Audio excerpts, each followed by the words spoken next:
नमस्कार दोस्तों, आज हम बात करने वाले हैं नरसिंहगढ़ के किले के बारे में।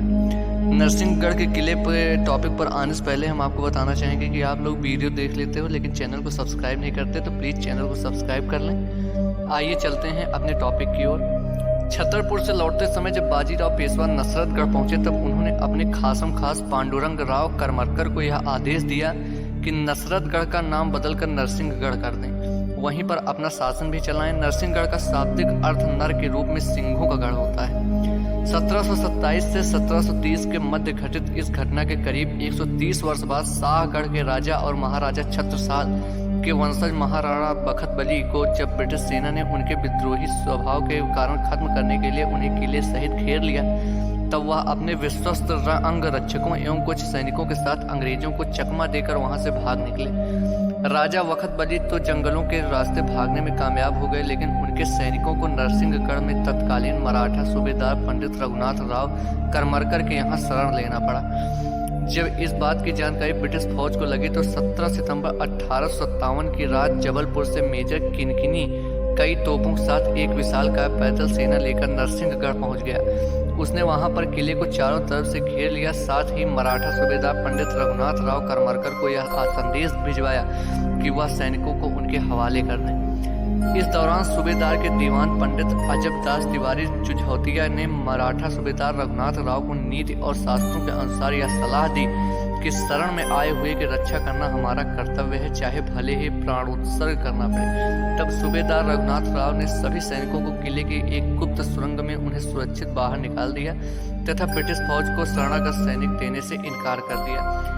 मेजर किनकिनी के आदेश पर तोपों से प्रहार करके किले की एक दीवार को क्षतिग्रस्त कर ब्रिटिश सेना दाखिल हो गई। ब्रिटिश गजेटियर के लेखक R.V. रसल ने अपने लेख में इस घटना के बारे में विस्तृत वर्णन किया है। साथ ही अन्य इतिहासकार बताते हैं कि मराठा सैनिक बहुत ही वीरता के साथ अंग्रेजों से लोहा लेते रहे, जिसमें 70 से अधिक सैनिक अंग्रेजों के हाथ मारे गए। उसी रात अंग्रेजों ने किले के अंदर ही सूबेदार रघुनाथ राव करमरकर और उनके फणनवीस रामचंद्र राव को बंदी बनाकर फांसी पर लटका दिया, जबकि उनके दीवान अजबदास तिवारी से वह इतना क्रुद्ध हो गए कि उन्हें उनके भाइयों और नाती पोतों सहित बंदी बना लिया। घटना के दूसरे दिन 18 सितंबर 1857 को किले से करीब 1 किलोमीटर दूर एक नाले के किनारे लगे अर्जुन के विशालकाय वृक्षों से सरेआम फांसी पर लटका दिया। जिन 18 लोगों को फांसी दी गई थी उसमें दीवान अजबदास तिवारी का एक 6 महीने का मासूम भी शामिल था। R.V. रसल आगे लिखते हैं कि किले के अंदर हुआ यह संग्राम इतना बीभत्स था कि करीब 70 से 90 लोगों को मौत के घाट उतारा गया था।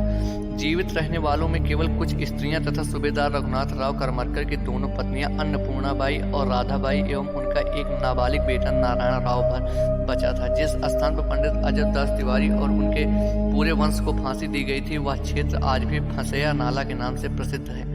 स्वतंत्रता के दीवानों के लिए श्रद्धा और आस्था का केंद्र बना हुआ है यह स्थान। रघुनाथ राव की 7वीं पीढ़ी के वंशज पंडित दिवाकर विजय करमरकर बताते हैं कि हालांकि नाले का बहुत सारा हिस्सा माइसन सीमेंट फैक्ट्री की बाउंड्री वॉल में दब गया है। अर्जुन के उन विशालकाय पेड़ों को भी काट दिया गया है जिन पर अजबदास तिवारी को फांसी दी गई थी। मराठा शासन खत्म करने के बाद अंग्रेजों ने नरसिंहगढ़ को पूरी तरह वीरान कर दिया था। रघुनाथ राव के एकमात्र जिंदा वारिस नारायण राव को रियासत से बेदखल कर दिया गया था। इस घटनाक्रम के बाद रघुनाथ राव के जीवित एकमात्र वारिस बचे नारायण राव ने आगरा के ब्रिटिश अदालत में अपनी रियासत को रिस्टोर करने के लिए लंबी कानूनी लड़ाई भी लड़ी, लेकिन अंग्रेजों ने उसे रियासत को पुनः बहाल न करने का फैसला सुनाया। बाद में 1890 में नारायण राव की भी मृत्यु हो गई, जिसके बाद किला लगातार खंडहर होता रहा। आज़ादी के बाद किले की देखभाल का जिम्मा पुरातत्व विभाग ने उठा लिया, लेकिन अब वहां वीरानी और खंडहर के अलावा कुछ भी नहीं है। धन्यवाद। अगर आपको वीडियो अच्छी लगी हो तो प्लीज़ चैनल को सब्सक्राइब करें और बेल आइकन दबाना ना भूलें।